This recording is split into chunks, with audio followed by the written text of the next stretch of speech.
Merhabalar, Nur'un Gemisi YouTube kanalına hoş geldiniz. Bugün sizlere daha önce müjdesini vermiş olduğum desenleri kumaşa transfer etme yöntemlerinin ikincisini göstereceğim. Bu yöntemde aslında ilkinden çok farklı değil ama kullanacağımız malzemeler farklı. AliExpress'ten şöyle kalemler sipariş verdim.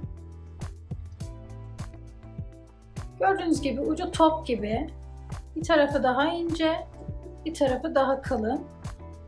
Bunu kullanarak ve bir de rengarenk bu kopya kağıtlarını kullanarak kumaşa transfer edeceğiz. Neden rengarenk diye soruyor olabilirsiniz. Şöyle ki kullanacağınız kumaşın rengi değişebilir. Koyularda beyaz, sarı gibi daha belirgin olan renkleri kullanmanız gerekecek. Açık renkli kumaşlarda da istediğiniz yeşil, yine sarıyı, kırmızıyı, maviyi tercih edebileceksiniz. Benim aldığım üründen, bu kalemden tam 4 tane çıktı paketin içerisinde. Ve birkaç tane de kopya kağıdı çıktı. Ve şöyle bir de saydam transfer kağıdı çıktı. Benim şu an buna ihtiyacım yok çünkü benim şablonum ters değil. Normal düzünü kullanacağım için bunlara gerek olmayacak. Kağıtları kullanırken 2 tane örnek yapacağım. Biri açık renkli bir kumaşa, biri de daha koyu renkli bir kumaşı olacak. Açık renkli kumaşım için yeşil rengi tercih edeceğim. Şimdi deneyebiliriz. Bilerek küçük şablon tercih ettim çünkü bu ucunu denemek istiyorum. Şablon olarak bunu seçeceğim.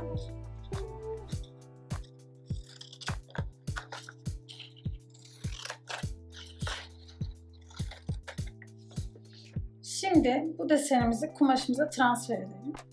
Kumaşımızı en alta koyuyoruz. Transfer kağıdımızı ters çevirmeyi unutmuyoruz. Sonra en üstüne de desenimizi koyuyoruz. Ardından bu kalemin en ince kısmıyla, neden? Çünkü desenimiz küçük. Dilerseniz bunu sabitleyebilirsiniz kumaşınıza. Ben gerek duymayacağım. Şimdi başlıyorum.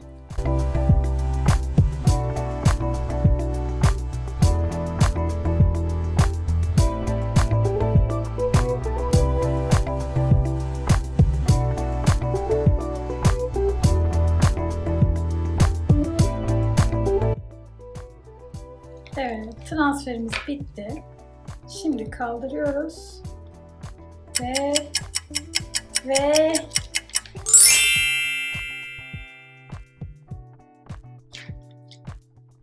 transferimiz gördüğünüz gibi tamamlandı. Bu da böyle. Avantaj olarak şablonu olduğu gibi kullanabiliyorsunuz. 180 derece çevirmenize gerek yok. Yine şu kopya kağıdıyla transferi kolayca yapabiliyorsunuz. Merhaba, izin verirsen şunu almak istiyorum.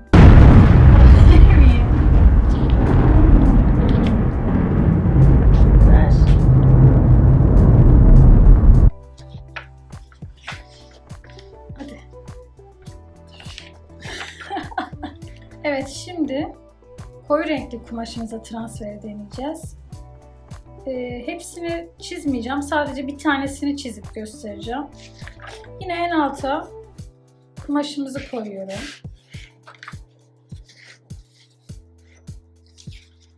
Şimdi koyu renk olduğu için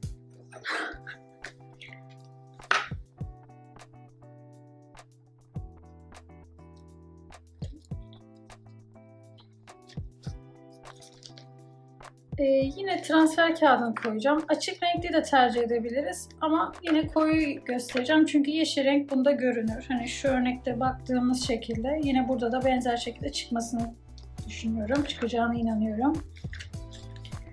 Kumaşım, transfer kağıdımın renkli yüzeyi kumaşa doğru bakacak. Üzerine desenimi koyuyorum. Tamam. Şimdi karakterimizin çizimini yapalım. Yine sabitlemek için iğne kullanabilirsiniz. Ben gerek duymuyorum. Bu kez kalın ucu kullanacağım. Çünkü desen daha büyük. Yine gerektiği durumlarda ince ucu kullanabilirim.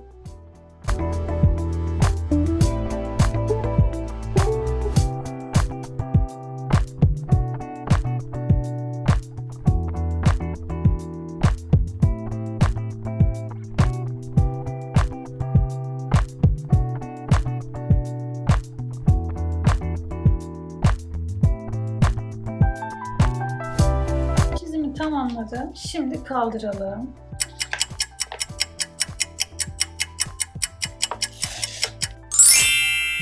Gördüğünüz gibi transferimiz başarılı bir şekilde oldu.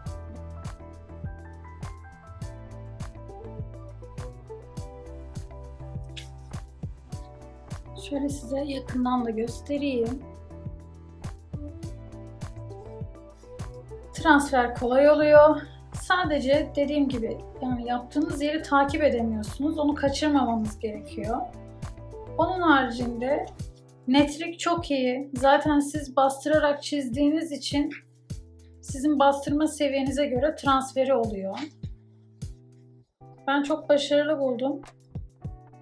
Şu yöntemlerde hatırlayacağınız üzere ütüyle transfer olanlarda şablonun ayna görüntüsünü bunlar transfer edebiliyordu. Ama bunda öyle bir şeye gerek yok. Herhangi bir şablonu şu görmüş olduğunuz transfer kağıdı ile kolayca transfer edebilirsiniz. Videomu izlediğiniz için teşekkür ederim. Yeni videolarda görüşmek üzere. Sağlıcakla kalın. Hoşça kalın.